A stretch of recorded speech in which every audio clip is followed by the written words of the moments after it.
প্রিয় শিক্ষার্থী বন্ধুরা, আসসালামু আলাইকুম। স্বাগতম জানাচ্ছি বাংলাদেশ শিক্ষা বার্তার নতুন একটি ভিডিওতে। 2024 সালের এইচএসসি পরীক্ষার্থীদের বেশিরভাগ স্টুডেন্টরা কিন্তু অটো পাস চাচ্ছে। তো এই অটো পাস পেতে তোমাদের স্টুডেন্টদের কী করতে হবে, কী করণীয় রয়েছে, সেই বিষয়গুলো নিয়ে আলোচনা করব।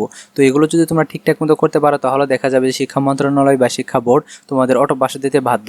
ইতিমধ্যে কিন্তু দেখা গেছে যে তোমাদের পরীক্ষা বারবার স্থগিত হচ্ছে, পুনরায় কিন্তু আবার পরীক্ষার রুটিন দেওয়া হয়েছে।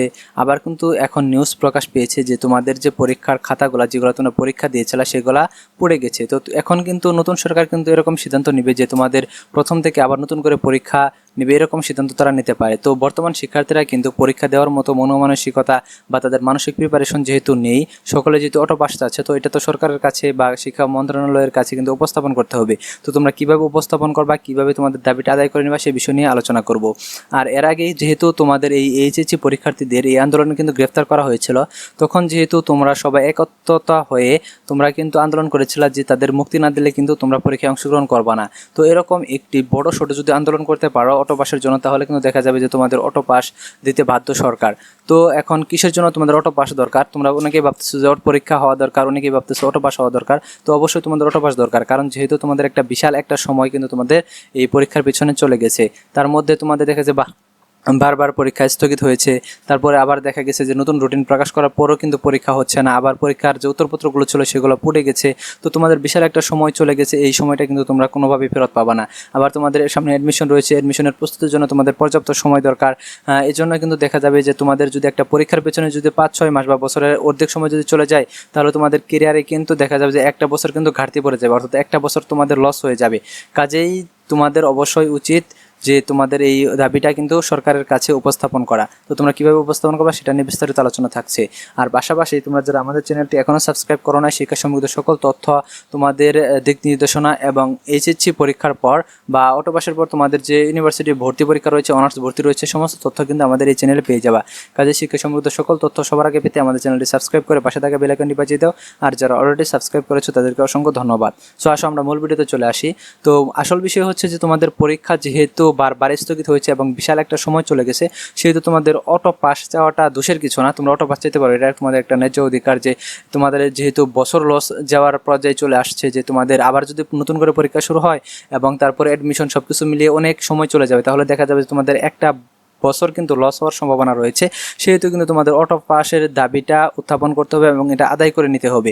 তো তোমরা এর জন্য কী করতে পারো, তোমাদের এর জন্য করা উচিত সেটি হচ্ছে যে তোমাদের যে সোশ্যাল মিডিয়া রয়েছে, সেই সোশ্যাল মিডিয়াতে কিন্তু তোমরা এই অটো পাসের কথাটা কিন্তু প্রচার করতে পারো। কোথায় কোথায় তোমরা প্রচার করবা, যেমন ধরো বিভিন্ন নিউজ চ্যানেল রয়েছে, টিভিতে নিউজ চ্যানেল রয়েছে, কিংবা তোমাদের যে সংবাদপত্র চ্যানেলগুলো রয়েছে সেই চ্যানেলগুলোতে, তারপর সংবাদপত্রের পেজগুলো রয়েছে, সেখানে তোমরা কমেন্ট বক্সে গিয়ে তোমাদের দাবিগুলো উপস্থাপন করবা। তো তোমাদের দাবিগুলো এরকম থাকতে হবে যে তোমাদের পরীক্ষাটা যেহেতু বারবার স্থগিত হয়েছে, তারপরে তোমাদের নতুন করে রুটিন দেওয়া হয়েছে, আবার প্রশ্নপত্রগুলো পড়ে গেছে এবং তোমাদের যে আগের পরীক্ষাগুলো দিয়েছিলা সেই পরীক্ষাগুলোর উত্তরপত্রগুলো পড়ে গেছে। এখন কিন্তু বিশাল একটা সময় তোমাদের লস হচ্ছে এবং তোমাদের একটা ইয়ার লস হওয়ার সম্ভাবনা রয়েছে।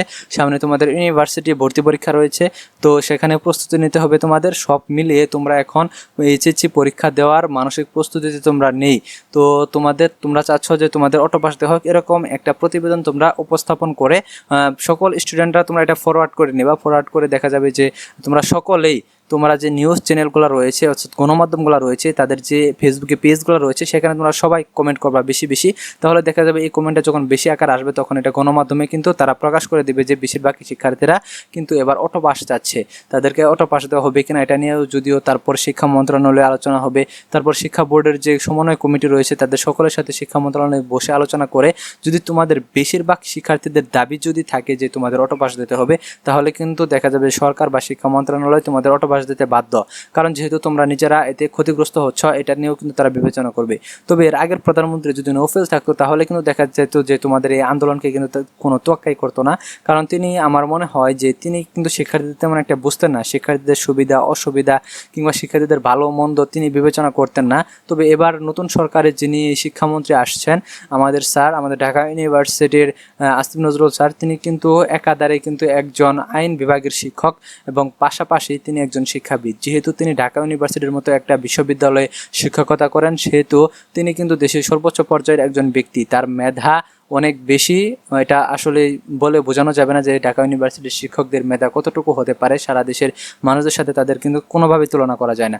কাজেই তারা যেহেতু শিক্ষক, সেহেতু শিক্ষার্থীদের অসুবিধা, শিক্ষার্থীদের ভবিষ্যৎ, শিক্ষার্থীদের সামনে কিভাবে ভবিষ্যৎ উজ্জ্বল হবে, সমস্ত কিছু কিন্তু শিক্ষকের থেকে কিন্তু অন্য কেউ ভালো জানে না।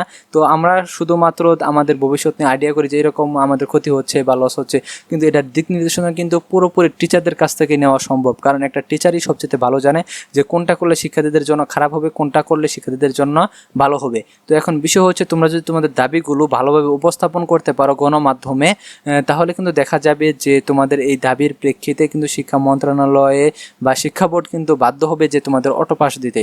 তো তোমাদের এখন যেটি করা উচিত, অবশ্যই উচিত তোমাদের অটো পাস নেওয়া, কারণ দেখা গেছে যে তোমাদের যদি পুনরায় পরীক্ষা অনুষ্ঠিত হয় তাহলে দেখা যাবে যে তোমাদের একটা ইয়ার লস হওয়ার সম্ভাবনা থাকবে, কারণ পরীক্ষা হওয়ার পরে আবার তোমাদের ভর্তি পরীক্ষা হবে, হতে কিন্তু দেখা যাবে যে তোমাদের বিশাল একটা সময় চলে গেছে। কারণ দেখা যাবে যে যদি 1 মাস পরে যদি পরীক্ষা অনুষ্ঠিত হয় তাহলে তোমাদের দেখা যাবে যে 2 মাস বা 2.5 মাস কিন্তু তোমাদের পরীক্ষা হবে, তারপর আবার 2-3 মাস স্টপ থেকে রেজাল্ট প্রকাশ করবে, তারপরে তোমাদের আবার ইউনিভার্সিটি ভর্তি পরীক্ষার প্রস্তুতি, তো তারপর 2-3 মাস পরে আবার ইউনিভার্সিটি ভর্তি পরীক্ষা। তো দেখা গেছে যে এখানে কিন্তু প্রায় 7-8 মাস কিন্তু সময় চলে যাচ্ছে।